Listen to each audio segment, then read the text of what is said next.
Hey, this is Matt. Once again, welcome back to another review. There's another paid request, this time from Alban. Thank you so much for that. And for those interested in requesting pretty much any type of videos or topics or anything in between, feel free to send them either directly to my PayPal or join my Patreon. Both links are down below. It could be for pretty much anything. But this is for a film called Two Mules for Sister Sara from 1970. And it's directed by Don Siegel, who would go on to direct Clint Eastwood and Dirty Harry. Shirley MacLaine is in the film. She's definitely been in quite a bit of stuff throughout the years. Music by Ennio Morricone. Definite. If you know Clint Eastwood films, you know who Ennio Morricone is. The music for the Man with No Name trilogy. And this is a film I had heard of. The title kind of... I don't think this is a good title for the movie. Two Mules for Sister Sara, which the title doesn't even make sense because there's one mule. I don't remember there being fucking two mules. To me, that title doesn't really sell the film that well. I think it could use a better title. I always thought this title sucked, to be perfectly honest. Because, I had heard about the film, I liked Clint Eastwood, but yeah, I just never watched it because I looked at the title and go, oh, it sounds a bit goofy of a title. I know Quentin Tarantino is not a fan of this film. Apparently, he really railed against the movie at one point. It was on Wikipedia, and there was a link to it, and I don't think it was that bad, Tarantino, sorry. I liked it. I thought it was a decent flick. I mean, it's not up there with High Plains Drifter. It's not up there with Fistful of Dollars or For a Few Dollars More, but Clint Eastwood's kind of playing his character from the Man with No Name trilogy, only a little softer. A little bit of softer version of him. Shirley MacLaine, I thought, worked well. The Ennio Morricone music, at first I wasn't sure about the music because in the opening, the opening music, there are times where it sounds like a hee-haw, like a donkey or like a mule. Because you listen to the music, it's like, hee-hee. Hee-hee. Hee-hee. And I'm like... But then, the more I listen to other parts of the score, I'm like, oh, this is actually fairly good. I also find it weird that he doesn't like the film, but I swear he used music from this in Django Unchained. I could be wrong, but I swear... I mean, wasn't some of this music in Django Unchained? Which I like this movie more than Django Unchained. I don't hate Django Unchained, but I think that's a movie that you could cut half of it out and it would be a better movie. It's just my opinion. But the setup for this is Clint Eastwood saves this nun from three guys that are messing with her, trying to fuck with her, maybe even rape her, who knows. And he shoots them, steers one with a dynamite and is able to shoot the third.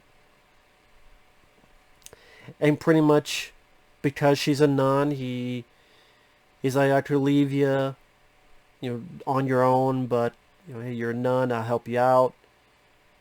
You're on your way to this, fine, I'll help you there.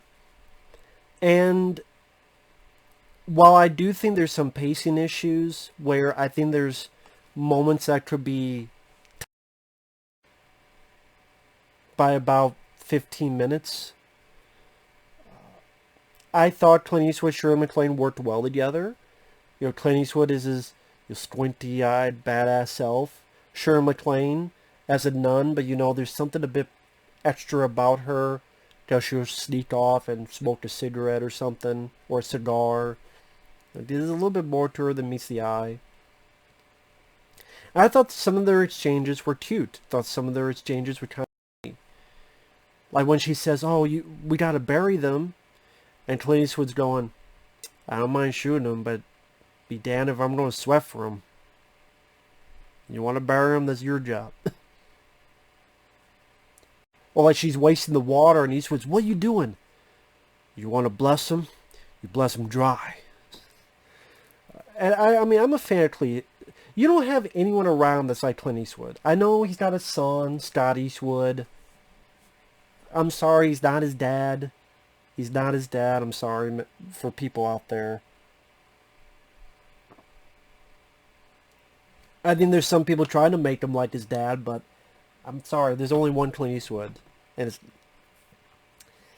You know, his son, if his son's going to try to do that, he's got big shoes to fill.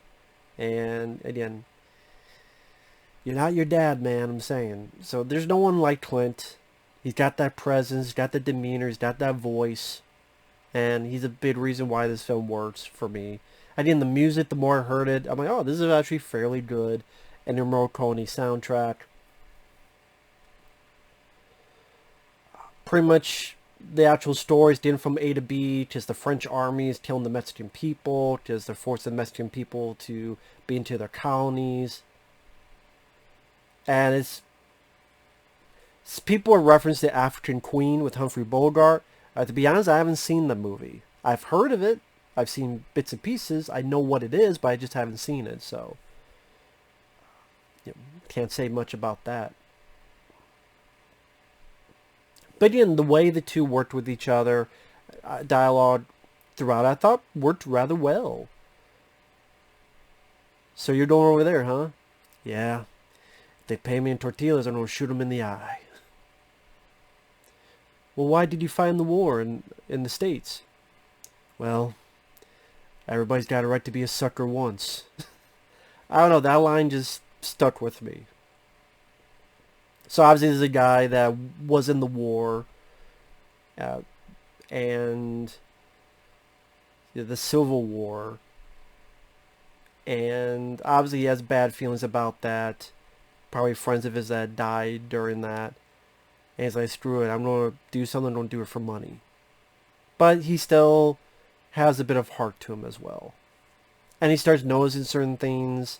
Like when Shirley MacLaine says, well, there's no sin of you putting your hands on my ass. And Clint, like the way Clint looks at her made me laugh. Where'd you learn that kind of English?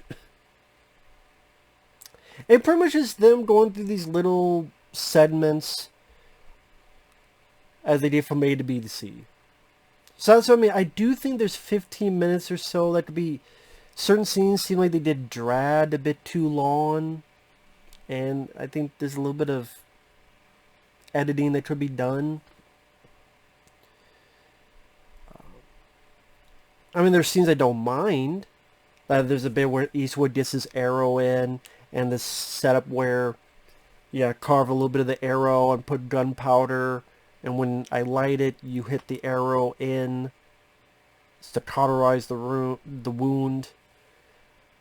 And that's a good scene, but that's an example of a scene seemed like just stretching out a bit too much. There's a scene where they shoot out a bridge with dynamite. Like they put dynamite, you shoot out. And all done for real. I mean, this is back in the day when you had to do... If you had to have a fucking bridge and a train... You take the fucking train, you have it fall down the fucking bridge. For real. Now it'd be all CGI. Not back then. But yeah, the two work well. They have seemingly different philosophies, but they're still pretty decent and warm-hearted with each other. You have the gruff cowboy, you have the nun. And obviously a nun that has certain things that are off the mark. And then at the finale you have this big action sequence, which I didn't mind. I thought it was entertaining for an action scene. Where there's explosions and 6 shooters and dynamite. And there's even a point where Clint uses a Gatling gun. Granted, not too long, but it's cool to see either way.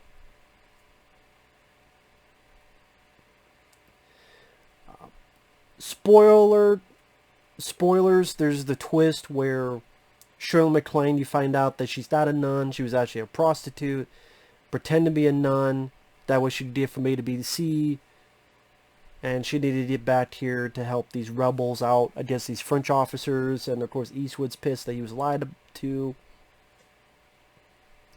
I don't know about the twist of Shirley MacLaine being a prostitute. I mean, it explains why at times she acts a bit off as a nun. I guess, it doesn't bother me enough that it detracts from the movie, but I guess it is a way for them to get together at the end. I mean, the more you think about it, the more it's like, okay, that I don't really see how else it would go. If she was a nun, but yet she's doing these things, that'd be a bit even weirder. So, I mean, I know that bothers other people, but the more I think about it, it's like, yeah, I could deal with it. I could deal with it. Yeah, I don't know why Tarantino hated the film so much. I really don't. I don't think it's that bad of a movie. Like I said, I do think the pace can be a bit dragging at times. If you punch up 15 minutes of the film, it's not too bad. Like I said, the finale is fun. A little bit violent, more violent than I expected. This is where like a rebel hits a French soldier with a knife or something and it's stitched to the guy's head.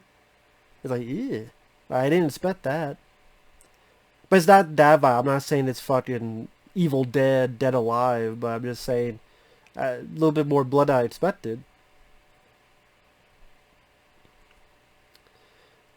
But it's cool, you see Clint Eastwood shoot some people, throw dynamite, flawless victory. That what Clint would do, flawless victory. Overall, like I say, I think if you like westerns in the vein of the Man with No Name trilogy, High Plains Drifter, but it's got a little bit more comedy, a little bit more humor than those films. So it makes it seem at least a bit different compared to those. So it doesn't seem like just a repeat. Like I said, you get to listen to another good Ennio Morricone score. Clint Eastwood's doing his thing like he does well. Shirley MacLaine is a nice companion for the... I think with a bit of editing work, it would make the film even better. There are times where they're writing. There are times where they're doing too much planning for the finale with these rebels. That it's like, okay, we get the idea. You could cut this bit out. You could cut that bit out. Make it even a better pace. I think it would be a even more satisfying film. And also change the title. Two Mules for Sister Sara. I guess the two mules being one's Clint Eastwood and one's the actual mule she's on. That's the two mules. But just... one ticket for two mules for sisters. What the fuck? It sounds like a shitty kids film.